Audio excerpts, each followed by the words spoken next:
Assalamualaikum warahmatullahi wabarakatuh. Perkenalkan, nama saya Amara Fitriani dari Fakultas Hukum jurusan Hukum semester 1, ingin mempresentasikan mengenai sumber-sumber hukum positif dalam mata kuliah Pengantar Hukum Indonesia. Sumber-sumber hukum positif terbagi menjadi dua, yaitu A. Sumber hukum material adalah kesadaran hukum yang ditemukan dalam kesadaran masyarakat tentang sesuatu yang dianggap sebagai yang seharusnya atau sepantasnya. Adapun faktor-faktor yang menentukan isi hukum tersebut, yaitu faktor ideal dan faktor kemasyarakatan.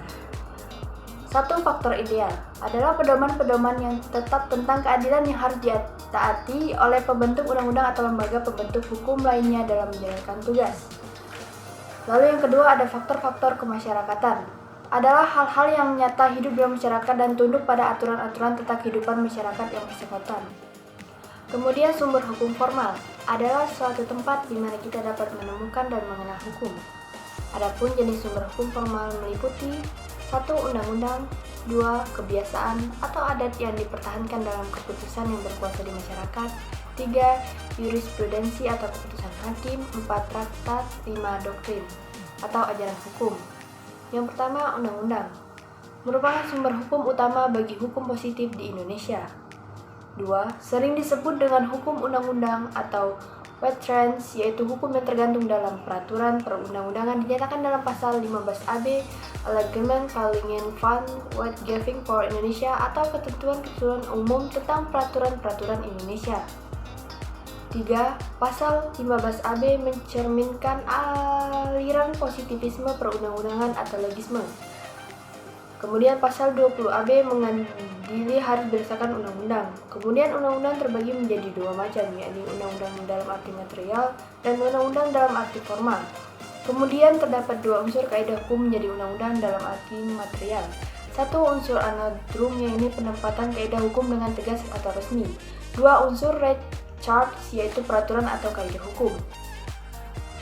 Adapun pendapat lain yang menyebutkan bahwa setiap keputusan pemerintah yang menurut bentuknya bukan undang-undang atau tidak ditetapkan oleh DPR bersama Presiden, tetapi menurut isinya langsung mengikat penduduk suatu daerah seperti 1. Penetapan Presiden, 2. Peraturan Presiden, 3. PP atau keputusan yang ditetapkan oleh Presiden dibantu Menteri pasal 5 Undang-Undang Dasar 1945. Kemudian yang keempat ada Perda. Undang-undang dalam arti formal disebut juga undang-undang dalam arti sempit, yaitu setiap peraturan atau ketetapan yang dibentuk oleh alat perlengkapan negara diberi kekuasaan membentuk undang-undang yang diundang-undangkan. Sebagian tercantum dalam pasal 5 ayat 1 Undang-Undang 45 dengan bunyi alat perlengkapan negara adalah Presiden dengan persatuan DPR. Yang kedua ada kebiasaan dan adat. Kebiasaan merupakan sumber hukum positif yang meliputi peraturan-peraturan. Walaupun tidak ditetapkan, tetapi tetap ditaati oleh masyarakat karena mereka yakin kebiasaan itu berlaku sebagai hukum. Adapun syarat-syarat yang diperlukan untuk menimbulkan hukum kebiasaan. 1. Harus ada perbuatan atau tindakan yang semacam dalam keadaan sama dan harus diikuti oleh umum. 2. Hukum ada keyakinan hukum daripada golongan orang-orang yang berkepentingan disebut dengan opinion juris in nec. Kemudian ada adat atau hukum adat. Adat atau hukum adat adalah himpunan kaidah-kaidah sosial yang sejak lama ada dan mengatur tata tertib masyarakat dan berasal dari tradisi masyarakat. Hukum adat dalam pengertian lain adalah adat atau kebiasaan yang mempunyai akibat hukum dan merupakan tata hukum Indonesia yang berasal dari adat istiadat. Kemudian hukum adat terbagi dalam dua bentuk, yaitu 1. Hukum adat tertulis, misalnya bermacam-macam piagam raja, surat pengesahan raja, atau kepala adat. 2. Hukum adat yang tidak tertulis, yang berupa perjanjian adat, misalnya maro. Yang ketiga ada jurisprudensi, adalah hukum yang terbentuk karena keputusan, yang disebut juga keputusan hakim atau keputusan pengadilan.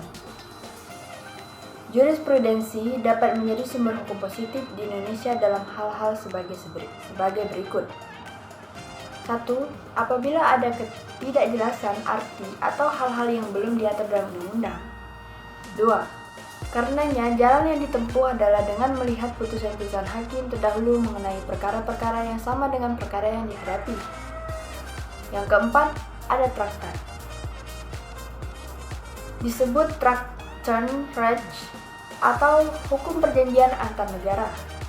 Pengertiannya adalah hukum yang ditetapkan oleh dua negara atau lebih yang bersama-sama mengadakan sesuatu perjanjian atau traktat. Traktat menjadi hak nasional jika diundangkan dalam lembaran negara. Dalam hal tersebut, maka traktat menjadi sumber hukum formal.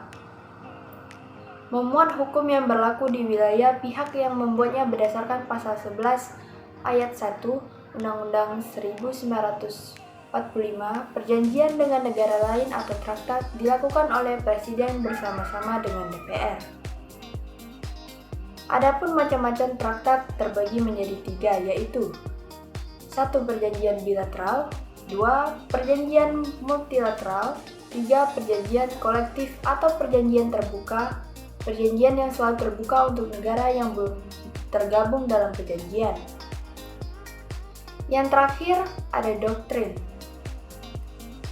Doktrin merupakan pendapat atau ajaran para ahli hukum yang terkenal. Pendapat-pendapat tersebut dapat mempengaruhi proses administrasi negara dan dapat menjadi rujukan pembelaan pengacara di persidangan. Menurut Siti Suetami, doktrin adalah pendapat pakar atau ahli hukum, merupakan sumber hukum jika digunakan oleh hakim untuk mendukung pertimbangan-pertimbangannya.